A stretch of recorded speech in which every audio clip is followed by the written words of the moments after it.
ବାଂଲାଦେଶରେ ଛାତ୍ର ଆନ୍ଦୋଳନ ନାଁରେ ଯେଉଁ ସବୁ ମୌଳିକତାବାଦୀ ଓ ଉଗ୍ରବାଦୀମାନେ ହିନ୍ଦୁଙ୍କ ଜୀବନକୁ ସଙ୍କଟାପନ୍ନ କରିଦେଇଛନ୍ତି, ଏହା ସାରା ବିଶ୍ୱ ଜାଣିଛି।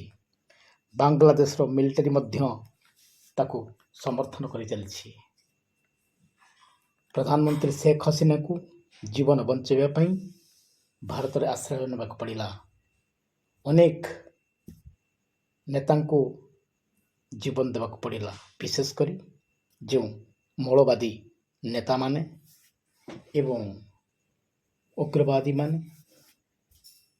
ହିନ୍ଦୁମାନଙ୍କୁ ତାଙ୍କର ସମ୍ପତ୍ତି ଲୁଟ୍ କରିବା ସହିତ ତାଙ୍କୁ ଘର ଜାଳିଦେବା ସହିତ ହିନ୍ଦୁ ଝିଅ ବୋହୂଙ୍କର ଇଜ୍ଜତ ଯେଉଁଭଳି ଭାବରେ ନାରକୀୟ ଭାବରେ ନେଲେ, ଯେଉଁ ଚିତ୍ର ଆସୁଛି ତାହା ଅବର୍ଣ୍ଣନୀୟ।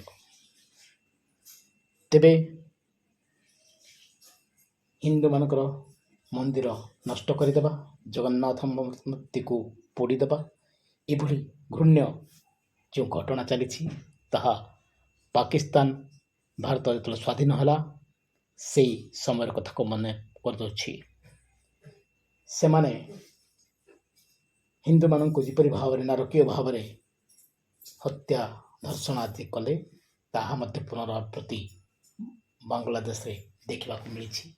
ଯେଉଁଥିପାଇଁ ପାକିସ୍ତାନରୁ ସେଇ ନାରକୀୟ ଘଟଣାକୁ ସହି ନପାରି ଏଲ୍କେ ଆଡ଼ଭାନୀ କୁହନ୍ତୁ, ମନମୋହନ ସିଂ କୁହନ୍ତୁ, କିମ୍ବା ଆକେ ଗୁଜରାଲ କୁହନ୍ତୁ, କିମ୍ବା ପୃଥ୍ୱୀରାଜ କପୁର ଭଳି ଲୋକ ଭାରତକୁ ଚାଲି ଆସିଥିଲେ।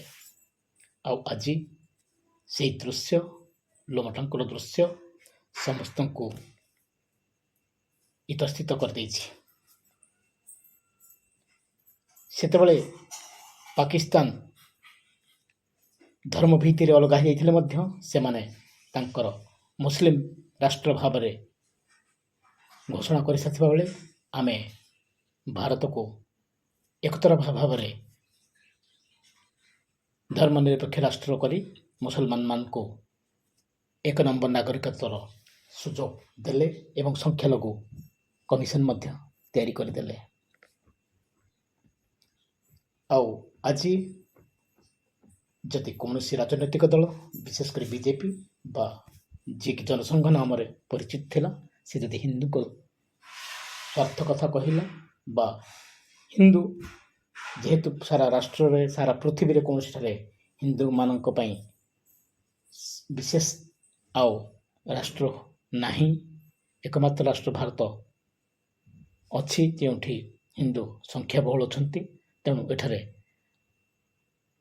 ହିନ୍ଦୁ ପ୍ରଥମ ଶ୍ରେଣୀ ନାଗରିକର ସୁବିଧା ପାଇବା ଉଚିତ ଦାବି କରି ଆସିଥିଲେ ମଧ୍ୟ ଏହାକୁ ବିଭିନ୍ନ ରାଜନୈତିକ ନେତାମାନେ ବାରମ୍ବାର ସାମ୍ପ୍ରଦାୟିକତା ରାଜନୀତି କରୁଛି ବୋଲି ବିଜେପିକୁ ଆରୋପ କରି ଆସୁଛନ୍ତି। ମାତ୍ର ବର୍ତ୍ତମାନ ଯେଉଁ ବର୍ବର କାଣ୍ଡ ସେହି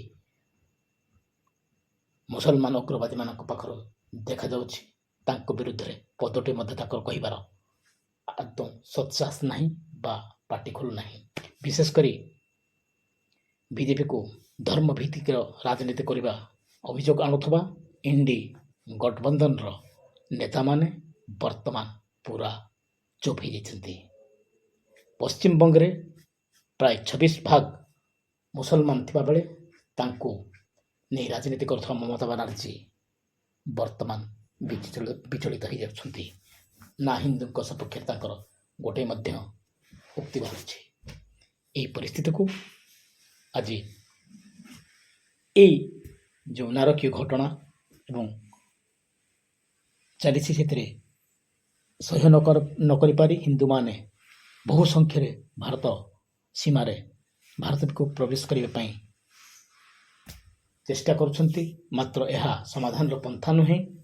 ଭାରତ ତରଫରୁ ସୂଚାଇ ଦେବା ପରେ ହିନ୍ଦୁମାନେ ବାଂଲାଦେଶରେ ଏକତ୍ରିତ ହୋଇ ସ୍ୱର ଉତ୍ତୋଳନ କରିବା ପାଇଁ ବାଧ୍ୟ ହୋଇଛନ୍ତି।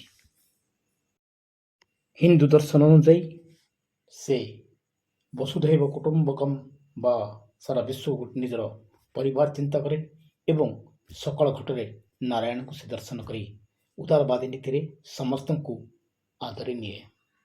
ସେଇଥିପାଇଁ ଭାରତରେ ମୁସଲମାନ କୁହନ୍ତୁ, ଖ୍ରୀଷ୍ଟିଆନ କୁହନ୍ତୁ, ଆଜି ସୁଖରେ ଭଲରେ ଅଛନ୍ତି। ମାତ୍ର ସେ କଥା ମୁସଲମାନମାନଙ୍କର ମୌଳବାଦୀମାନେ ଚିନ୍ତା କରନ୍ତି ନାହିଁ ଯଦି ଭାରତରେ 25 କୋଟି ମୁସଲମାନ ହେଇସାରିଲେଣି ଏବଂ ଆଗାମୀ ଦିନରେ ସେଭଳି କିଛି ପରିସ୍ଥିତି ହୁଏ ତାହେଲେ ଭାରତର ହିନ୍ଦୁମାନଙ୍କ ଅବସ୍ଥା କ'ଣ ହେବ ଏକଥା ମଧ୍ୟ ଆଜି ବି ହିନ୍ଦୁମାନେ ଚିନ୍ତା କରିପାରୁନାହାନ୍ତି। ଏବଂ ଯେଉଁ ନେତାମାନେ ସେ ମୁସଲମାନମାନଙ୍କୁ ଧରି ଶାସନ ଗାଦି କେବଳ ହାତେଇବା ପାଇଁ ଚାହୁଁଛନ୍ତି ଏବଂ ହିନ୍ଦୁ ଧର୍ମ ରହିଲେ କେତେ ନ ରହିଲେ କେତେ ତାଙ୍କ ମଧ୍ୟରେ ଟିକେ ବି ଚିନ୍ତା ନାହିଁ ବା ହିନ୍ଦୁମାନଙ୍କ ପ୍ରତି ସମବେଦନା ନାହିଁ, ସେମାନଙ୍କୁ ନେଇ ଆଜି ହିନ୍ଦୁମାନେ ନିଶ୍ଚିତ ଭାବରେ ଚିନ୍ତା କରିବା ଆବଶ୍ୟକ।